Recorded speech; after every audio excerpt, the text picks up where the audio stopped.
Hi, my name's Ray, and I'm doing a review on the Xtreme Monkey Black Steel Swiss Bar today. I just got this in. I had actually ordered two different Swiss bars, this one and another one from Titan. The reason I bought these two different ones was because of the angles on them, and that's something we can talk about as part of this video too. So the first thing I want to do is just take a look at the bar so that you can see how nice it is. It's not an overly heavy bar. It's actually, I think, only like 22 pounds.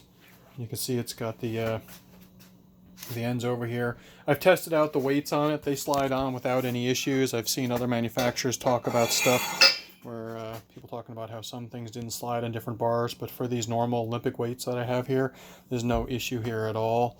The only time I think I've seen anybody kind of question about whether it fit on there or not was pertaining to the padded, like, Olympic type of bars, not bars, but weights that they have for like doing clean and jerks and snatches and things along those lines.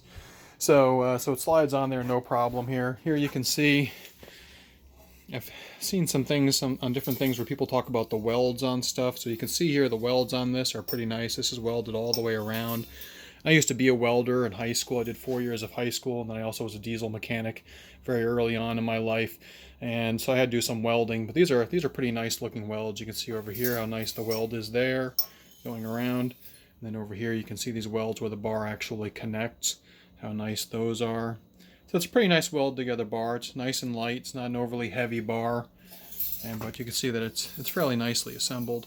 Something that some people express some possible concern about would be the diameter of these, because if you look up here on the Titan bar, you can see how wide the grip is on that, which is more like a traditional Olympic bar grip. These are a little bit wider, and to give you a little bit more to grab onto as you're doing the exercises that you're going to do. I did not find that to be an issue. Some people might take a little bit for them to get used to. I don't think that it's going to be a problem myself. I think if anything, it might actually give a little bit more stability than some of the narrower grips. But again, this is kind of new to me, so I really haven't had a chance to play with it a lot. I personally don't think it's going to be an issue, but it's just something to be aware of. The one big highlight that I really liked about the bar is actually the gap in the middle here. And the reason that I actually like this is because, these bars are a little bit bigger than other bars. So trying to do a shoulder press with a bar that's as wide as this one is versus this one, which is a touch narrower than the Titan. Let me see if I can hold it up there and hold it to it and see. And so if you look here, this bar is definitely smaller than the Titan by probably about at least an inch without measuring it.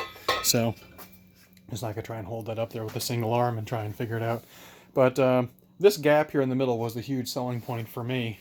And the reason I like this is because I wanted to use this bar primarily for doing shoulder presses. And I think that this gap, I thought that originally when I purchased it, because it's about a 4-inch gap here, that this would be sufficient to make it so it would clear your chin without any issues. And now that I've used it, I find that that is the case. Unless you're going to be kind of wobbly and all over the place, this should clear your chin without any issues and give you a little bit more wiggle room. Like I said, it's also narrower top to bottom, so it's going to also give you a little bit more room for clearing your chin there. So now, why did I buy two different ones? I did a lot of research on this because when I saw that there were 3 different types of Swiss bars out there, you have some that have the straight 90-degree angles here where the bar goes straight up and down, and then you have the angle like this on some of the bars, and then you have this bar from Titan here. And called 2 companies, really got people that really didn't know what they were talking about on the phone, and then the third company I got someone that really knew what he was talking about, and we really kind of got in depth regarding the goal of why. A lot of people buy these bars because they are having a problem with their shoulders, and that's what motivated me to initially start researching these bars. And the problem with their shoulder is with these angles, it's supposed to alleviate it versus using a straight bar, be a little bit more ergonomically friendly. So that's why I chose to go the route of getting this bar, or these bars actually. And when I started doing homework, the big question was why the different angles on the different bars. And when I talked to the person that actually knew what they were talking about, he said that the reason is going to be because the parallel bar, where the bars basically go straight up and down, can also create a lot of stress on your elbows. And obviously you have 3 different angles you're going to be dealing with here.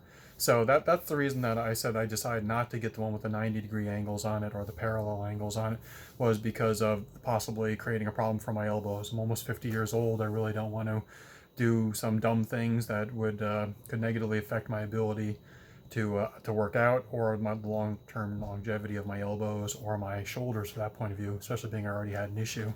So, and then when I found this bar by Titan, I was like, hey, what's going on with this one? And then I was doing a little bit of research for that one. I figured, you know what, that's probably going to be a lot better for doing bench press versus the angle that's on this one. But it just comes down to different angles that you can do to, operate different muscles. So I figured, if anything, this would just be a different variation on this, and possibly an opportunity to change it up on the shoulders for this if I wanted to put a little bit of an angle on my bench press and do it from a little bit of a different angle. But I really plan on using this one for my shoulders and then alternating this with the dumbbell shoulder presses. So that's why I decided to get the two different bars and then take a pass on what I'm going to call the parallel bar. And that's what I had found, so I hope that helps you out in your decision-making process. This also came with some nice collars on it too, so these just screw right down. And I also have the original collars that came with this other bar that I have. This weight set actually came from Dick's Sporting Goods.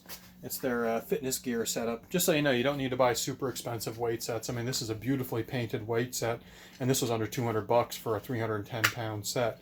And it came with a beautiful Olympic bar too, which is, I'm only replacing it because of my shoulders. If I didn't have a problem with my shoulder, then I would have never replaced it. So, but these go on here just fine, and they lock right down. These are the ones that I think came not with the fitness gear one. These actually came with my preacher curl bar that I have over there. So, but they locked right on without any issues, so that's fine for that. And actually locked onto both of these without any issues. The Titan was fine with it too. So, and then pricing wise, I think I found this on Amazon for $134, somewhere along those lines. The Titan bar is usually about 130 bucks, and I got that on sale for actually 103 off of their webpage. You don't need to buy this one off of Amazon. You can buy it right off of their webpage, and they do free shipping too. So it's just food for thought. I hope that what I've shared with you helps you out if you're doing any reviews on these, and both good bars. And I have the idea and how to handle the ergonomics of both of them and why these two versus the parallel bars. All right, if you have any questions, you can post it below. I'll try and get back to you. And hope this video has helped you out. Have a blessed day.